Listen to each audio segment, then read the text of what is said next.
جس مرد کی جرابیں پھٹی ہوں یا بٹن ٹوٹا ہوا ہو تو اس کو دو میں سے ایک کام فوراً کر لینا چاہیے، شادی کر لے یا طلاق دے دے۔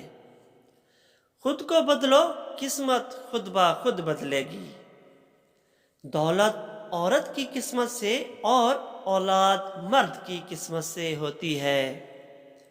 اپنا ذاتی گھر بنانے کے لیے نیک عورت کا ساتھ ہونا ضروری ہے۔ جو سفر نہیں کرتا وہ مردوں کی قدر نہیں جان سکتا۔ موسیقی پر رقص کرنے والی عورت تمہارا دل تو لگا سکتی ہے، تمہارا گھر نہیں سنبھال سکتی۔ گندی عورت یا مرد کی کرتوتیں پورا شہر جانتا ہے، سوائے ان لوگوں کے جو ان کے عشق کے جھانسے میں ہوتے ہیں۔ سوتے ہوئے کتے کو سویا ہی رہنے دیں، بیدار ہو کر وہ یقیناً آپ پر بھونکے گا۔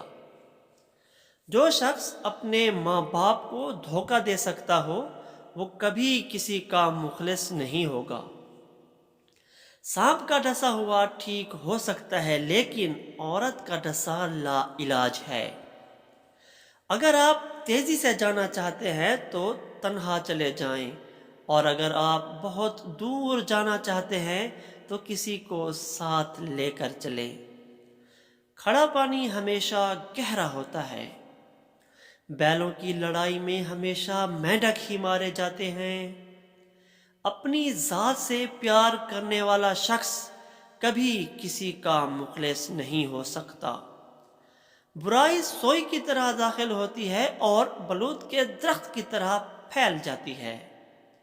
آپ کے تین چہرے ہوتے ہیں، پہلا وہ جو آپ دنیا کو دکھاتے ہیں، دوسرا وہ جو آپ اپنے گھر والوں کو دکھاتے ہیں، اور تیسرا وہ جو آپ کسی کو نہیں دکھاتے، وہ آپ کا اصل چہرہ ہوتا ہے۔ جب گرمی چلی جاتی ہے تو لوگ سایہ دار درخت کو بھول جاتے ہیں۔ بغیر دیکھے کوئی چیز منہ میں مت ڈالے اور بغیر پڑھے کسی کاغذ پر دستخط مت کرے۔ اگر جنگ کے لیے میراثی کے پتر کی ضرورت پڑ گئی ہے تو بہتر ہے صلح کر لو۔ دوستو میرے چینل کو سبسکرائب کریں اور بیل آئیکن بھی پریس کر دیں۔ شکریہ۔